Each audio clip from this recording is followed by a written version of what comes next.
Hey everybody, it's Eric from epautos.com, your Libertarian car guy, and we're here facing off against this 2015 Toyota Camry. Camry, of course, is the best-selling family sedan in the country and has been for many years. You've probably seen the TV ads that tout the new, more aggressive Camry, but I'll let you in on a secret. It's very much like the old Camry, and that's actually a good thing. I think Toyota would have made a disastrous error to try to Me Too all the other sporty sport sedans that are on the market, the Altimas, Mazda 6s, all of which are great cars, but why try to be like everybody else when you can be your own thing? What's always sold the Camry is that it's just a really pleasant, really competent car. Now, they have kind of de-old ladied it a little bit with this new Lexus-themed front end with what I call the Cowcatcher grille or the Cylon Centurion grille, which if you're hip to the way Lexus cars look, you'll see some similarity, and also you'll see these kind of Lexus GS looking vertical turning lights here that are cut out into it. I had a GS 350 a couple of weeks ago.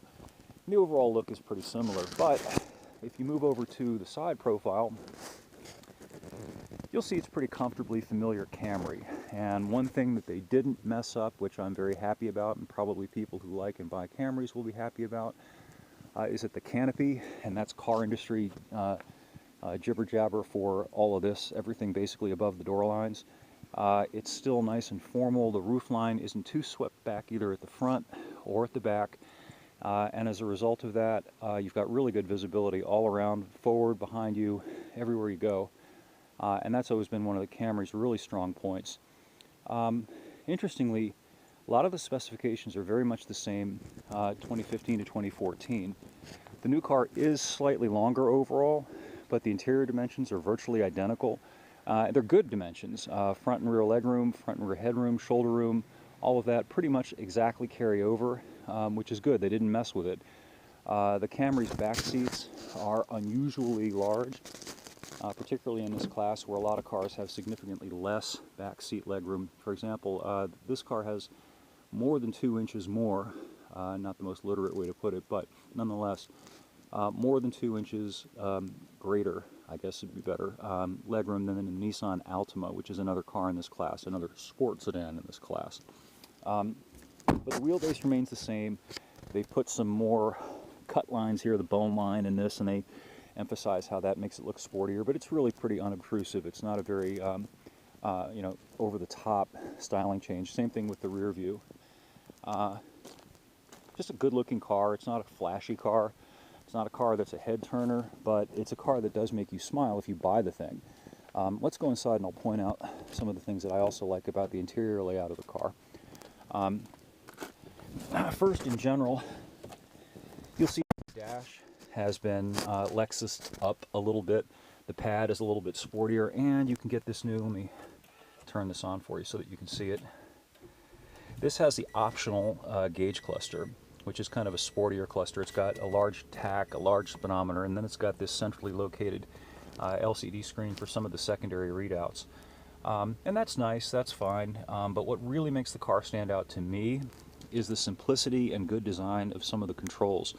Look, for example, at the nice big rotary control for increasing and decreasing the stereo volume or making an adjustment, changing the radio station. And then look at these nice big oversized buttons that you have for accessing some of the other controls. And they're redundant controls here on the touchscreen too. You can just tap, touch, and there they go.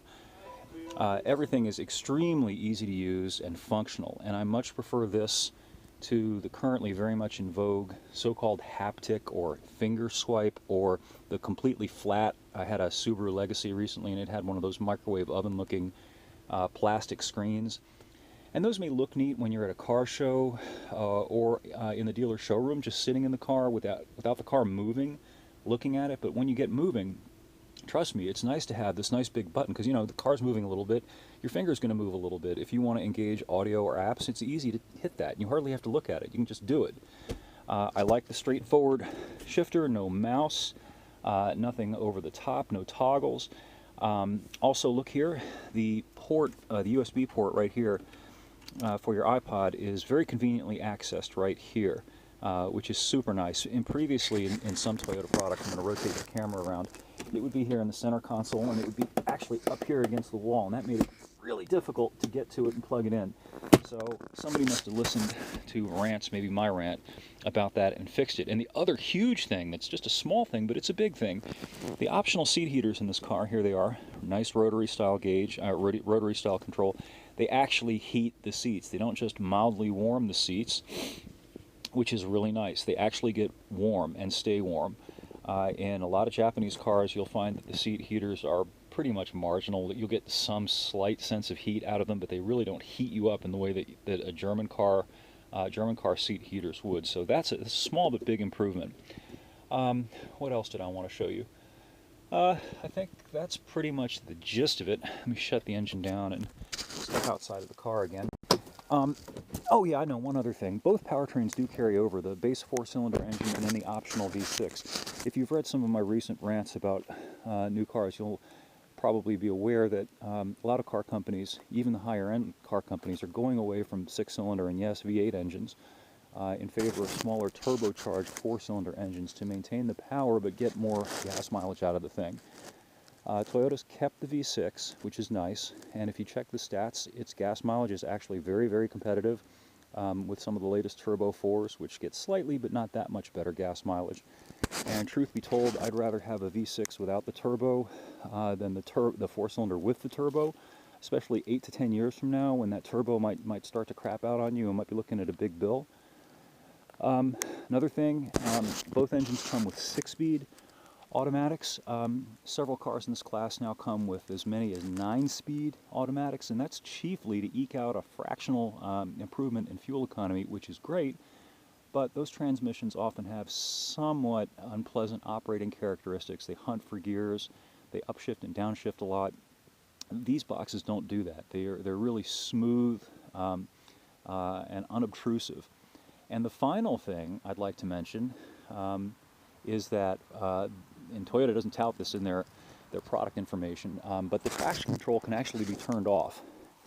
In previous Camrys and in most Toyotas that I've driven, you could turn it off all right, but you had to stop the car first, but then the thing would turn itself back on once you got up to about 30 miles an hour. That doesn't happen anymore. If you stop the car, turn the traction control off, it actually stays off.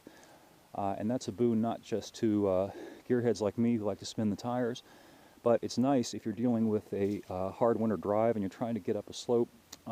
If the traction control, stability control stays on, sometimes it won't let you gain momentum. It will brake the car and apply the brakes and cut the throttle, which kind of defeats the purpose of maintaining momentum to get up that hill. Anyway, those are my thoughts this morning, and the full review is up now at epautos.com. I hope you'll stop by and take a look, and leave your comments pro or con, and we'll catch up with you next.